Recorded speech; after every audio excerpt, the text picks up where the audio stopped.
करीब 4 साल का बच्चा होता है। रोज़ाना की तरह स्कूल जाता था, अपनी क्लास में प्रेजेंट रहा करता था।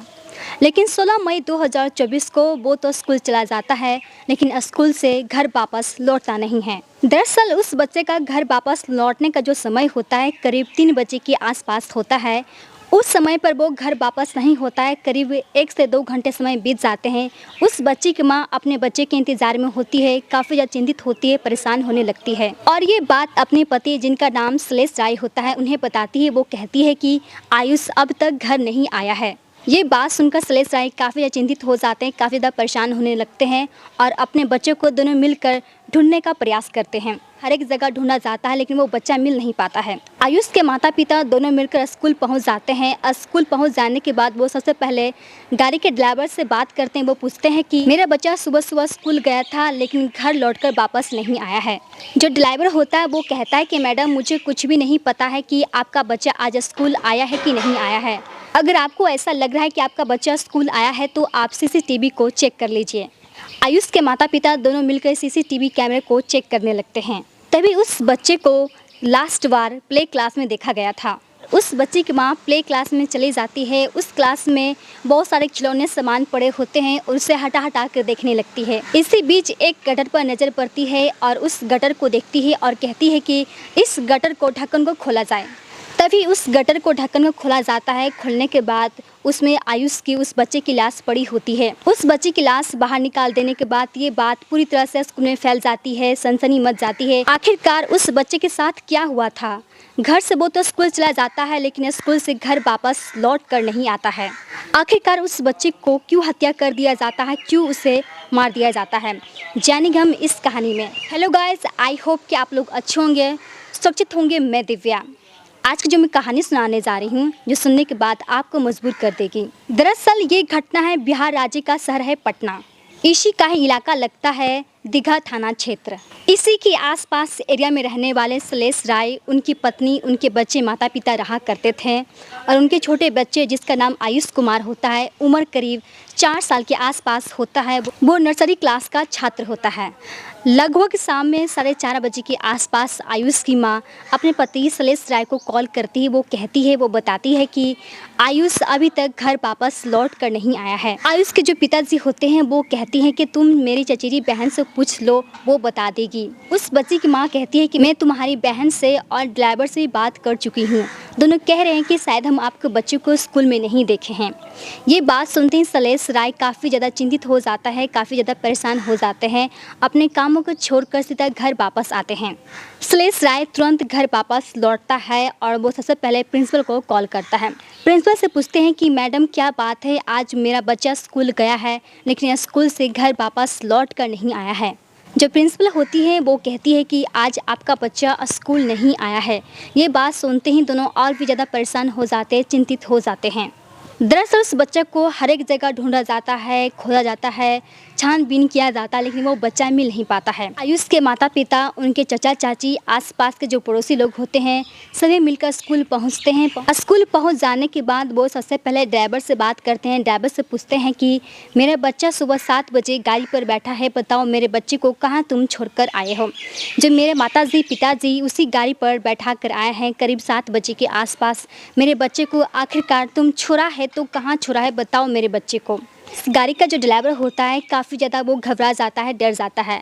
वो कहता है कि मैडम, हम आपके बच्चे को कहीं भी छोड़े नहीं हैं। हम आपके बच्चे को शायद स्कूल में देखे हैं लेकिन ठीक से मुझे याद नहीं है कि वो घर वापस लौट कर गया है कि नहीं है। अगर आपको यकीन नहीं है तो आप सीसीटीवी को देख लीजिए।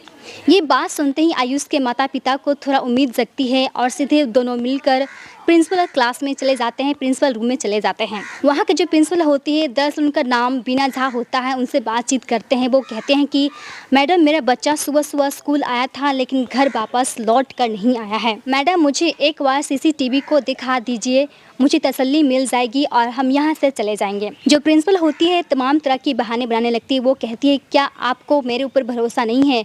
हम कह रहे हैं कि आपके बच्चा आज स्कूल नहीं आया है। दोनों मिलकर उस प्रिंसिपल से काफ़ी ज़्यादा रिक्वेस्ट करने लगती हैं लेकिन वो मानती नहीं है और वहीं पर धनराज खड़ा होता है। ये सब बातों को पूरी तरह से सुन रहा होता है। दरअसल धनराज बीना झा का बेटा होता है, प्रिंसिपल का वो बेटा होता है। आयुष के जो माता पिता होते हैं धनराज से भी रिक्वेस्ट करने लगते हैं, प्रार्थना करने लगते हैं। वो कहते हैं कि मुझे सीसीटीवी को दिखा दीजिए एक बार, मुझे एक बार सीसीटीवी को देख लेने दीजिए, मुझे तसल्ली मिल जाएगी, मुझे संतुष्टि मिल जाएगी। दोनों माँ और बेटा मिलकर काफ़ी तरह की तमाम बहाने लगाने लगते हैं। वो कहते हैं कि मुझे कोई और काम नहीं है। मैं कई बार आपको बता चुका हूँ, कह चुका हूँ कि आपका बेटा आज स्कूल नहीं आया है। इस बच्चे की आयुष के जो माता पिता होते हैं दोनों को स्कूल से भगा दिया जाता है, निकाल दिया जाता है। दोनों को स्कूल से निकाल देने के बाद वो दोनों काफ़ी ज़्यादा चिंतित हो जाते हैं और भी ज़्यादा परेशान हो जाते हैं। उसके बाद दोनों मिलकर नज़दीकी पुलिस थाना यानी कि दीघा थाना क्षेत्र जो पुलिस स्टेशन होता है वहाँ चले जाते हैं। वहाँ के जो एसएचओ होते हैं किशोर कुमार से उनसे बातचीत करते हैं, उन्हें कहते हैं, उन्हें बताते हैं कि सर मेरा बेटा हर रोज़ दिन की तरह आज भी स्कूल गया था, लेकिन आज स्कूल से लौटकर घर वापस नहीं आया है। अपने बच्चे को, अपने बेटे को हर एक जगह ढूंढने का प्रयास किए हैं, लेकिन अभी तक मेरा बच्चा नहीं मिला है। उसके बाद हम लोग मिलकर उस स्कूल में पहुंचे और उस गाड़ी के ड्राइवर से बात किए। जो गाड़ी का ड्राइवर है वो मुझसे कहा कि शायद हम आपके बच्चे को देखे हैं, लेकिन ठीक से मुझे उतना याद नहीं है। उसके बाद हम स्कूल प्रिंसिपल से बात किए। वो प्रिंसिपल तमाम तरह की बहाने बनाने लगी और उनके बेटे से भी हम बातचीत किए, रिक्वेस्ट किए कि मुझे एक बार सीसीटीवी को चेक करने दीजिए, मुझे देखने दीजिए। दोनों तमाम तरीके के बहाने बनाने लगे और मुझे स्कूल से बाहर निकाल दिया गया। उस पुलिस स्टेशन के जो एसएचओ होते हैं ब्रज किशोर सिंह उस बच्चे के माता पिता को कहते हैं कि आप परेशान ना हो, आप घबराएं ना, हम पूरी तरह से कोशिश करेंगे आपके बच्चे को ढूंढें। जो एसएचओ होते हैं डायरेक्ट प्रिंसिपल रूम में चले जाते हैं। वहाँ की जो प्रिंसिपल होती है बीना झा पुलिस को देखकर थोड़ा घबरा जाती है, थोड़ा परेशान हो जाती है। उसके चेहरे पर उस समय दिख रहा होता है। जो एसएचओ होते हैं वो प्रिंसिपल से कहते हैं कि मुझे सीसीटीवी को चेक करना है। जो एसएचओ होते हैं जब वो सीसीटीवी कैमरा को चेक कर रहे होते हैं तो उस बच्चे को साफ साफ उस क्लास में देखा जा रहा था और लास्ट पर उस बच्चे को प्ले क्लास में देखा जाता है। करीब रात के 1 से 1:30 बज जाते हैं, फिर भी सीसीटीवी कैमरा को चेक किया जा रहा था, देखा जा रहा था। उस बच्चे की माँ उसी समय काफ़ी जिद करने लगती कि मुझे प्ले क्लास में जाना है, प्ले रूम में देखना है। और 1:30 बजे के आसपास उस क्लास की कमरे को रूम को खोला जाता है। उस क्लास में जाती है तो उस क्लास में बहुत सारे सामान पड़े होते हैं, खिलौने पड़े होते हैं। सभी सामान को हटा के देखने लगती है, खिलौने को हटा के देखने लगती है। उस स्कूल की जो प्रिंसिपल होती है बीना झा उस बच्चे की माँ से कहती है कि आप यहाँ पर बेकार का टाइम वेस्ट कर रही हैं, यहाँ पर कुछ भी नहीं मिलने वाला है। उसी समय जितना भी स्कूल के जो स्टाफ लोग होते हैं, टीचर होते हैं, 1:30 बजे के आसपास उस टीचर लोग को कॉल किया जाता है और सभी लोग को उस स्कूल में उपस्थित किया जाता है। तभी उसी समय उस बच्चे की माँ को एक गटर पर नज़र पड़ती है और उस बच्चे की माँ जिद करने लगती है कि इस गटर को ढक्कन को खोल दिया जाए। और उसी समय उस गटर की ढक्कन को खोल दिया जाता है तो तभी ये देखा जाता है कि उस बच्चे की लाश उस गटर में पड़ी होती है। तभी उस गटर की ढक्कन से उस बच्चे की लाश को ऊपर लाया जाता है। वहाँ के जो एसएचओ होते हैं वो कहते हैं कि इस बच्चे को जल्दी से जल्दी हॉस्पिटल में एडमिट करा दिया जाते हैं, शायद ये बच्चा जिंदा हो। दरअसल उस बच्चे को हॉस्पिटल में एडमिट कराया जाता है। वहाँ के जो डॉक्टर होते हैं उसे ट्रीट करते हैं तो ये पता चलता है कि इस बच्चे की मौत 15 घंटा पहले ही हो गई थी। उसके बाद उस बच्चे को पोस्टमार्टम के लिए भेज दिया जाता है और उस स्कूल में सीसीटीवी कैमरा को पुलिस लोग चेक कर रहे होते हैं। तभी उसी बीच 10:30, 11:30 और 12 बजे के बीच में अचानक से ये सब वीडियो डिलीट हो रही थी। तो ये पुलिस को शक होते हैं और उन प्रिंसिपल से पूछताछ करना शुरू कर देते हैं। सभी स्टाफ से, सभी टीचर से पूछताछ की जाती है और सभी लोग का जो जवाब होता है अलग अलग होता है। उसी बीच सलेश राय की जो चचेरी बहन होती है वहीं पर फूट फूट कर रोने लगती है। वो पुलिस को कहती है, वो बताती है कि साहब इस बच्चे को मेरे आँख के सामने हत्या कर दी गई थी, मार दी गई थी। प्रिंसिपल मैम और उनके बेटे इस बच्चे को गहरे डंडे से सिर पर मार दिए थे। सिर पर गहरी चोट लगने के कारण काफ़ी ज़्यादा ब्लडिंग हो रहा था और ये बेहोश हो गया था। बेहोश होने के कारण इस बच्चे को गटर में डाल दिया गया था और मैंने इस प्रिंसिपल मैम को मना किया कि मैम इस तरह से न करें, दरअसल ये मेरा भतीजा लगता है, जो आप मुझे दे दीजिए, हम इसका चेकअप करा लेते हैं। लेकिन ये लोग नहीं माने, इस बच्ची को बेहोशी की ही हालत में इस गटर में डाल दिए थे। मुझे दोनों मिलकर धमकी दिए थे, अगर तुम इस तरह से किसी से भी कहोगी तो तुम्हारा भी हाल यही होगा जो इसके साथ हुआ है। ये बात बोलकर और भी ज़्यादा रोने लगती है। वो कहती है कि सर, ये बात को लेकर हम काफ़ी ज़्यादा डर गए थे। वहीं पर मौजूद आयुष के जो चाचा होते हैं वो कहते हैं कि सर, आज से कुछ दिन पहले स्कूल से धमकी दी गई थी फीस को लेकर। दरअसल उस स्कूल में 8,000 के आसपास फ़ी बाकी थी। साहब, मुझे क्या पता था कि ये धमकी इतना बड़ा मुझे झटका दे देगी। इसका अंजाम ये होगा कि मेरे बेटे को इस तरह से हत्या कर दी जाएगी। दरअसल पुलिस ये बात सुनते ही और भी ज़्यादा जांच पड़ताल में पूरी तरह से लग जाते हैं। वहाँ के जो एसएचओ होते हैं उस प्रिंसिपल झा से पूछताछ करना शुरू कर देते हैं।